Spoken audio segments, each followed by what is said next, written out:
একার মানুষ রাজীবের কাছ থেকে 200 টাকা নিয়ে জুতা কিনছি। আরে তোর কাছে না কেটে কে গেছে? এ ধর আমার কাছে তো আছে। হ্যাঁ 100 টাকা আমার 100 টাকা, তুই আমার ঘরে দিয়া দিস। আচ্ছা ঠিক আছে, কালকে 3টার সময় তোরা দুজনে মাঠে থাইস, আমি গেলাম গা। আচ্ছা বন্ধু, আমার বাড়িতে একটু কাজ আছে, কালকে 3টার সময় তুই আমারও থাইস, আমি একটু গেলাম। হ্যাঁ বন্ধু, বন্ধু কই আসস? আছি তো বন্ধু, বাড়ির পাশে দাঁড়ায় রইছি।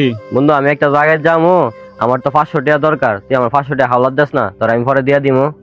আচ্ছা তো ফোনটা রাখ, আমি দেখতাছি কি করা যায়। হ্যালো বন্ধু, আমার সাথে তো ক্যাশ টাকা নাই, দেখ তোর আমি 500 টাকা তোর বিকাশে দিয়া দিছি। কিরে বন্ধু, ওই জলদি আজকে এখনো আইলো না? হ্যাঁ তো আমার কাছ থেকে 500 টাকা হাওলাত নিছে, কই বলে যাইবো, হয়তো হেন গেছে আর কি। বন্ধু একটা কথা কই, এই যে তুই হ্যাঁ এমনি টাকা পয়সা হলার দেশ, যে সময় যেটা চায় এটা দেশ, এমনি খাওয়াস, একদিন দেখবি হ্যাঁ তোরে চিন্ত না, মানুষরা তো বিশ্বাস করতে নাই। আরে তুই যেমনটা ভাবতেছস আসলে তেমন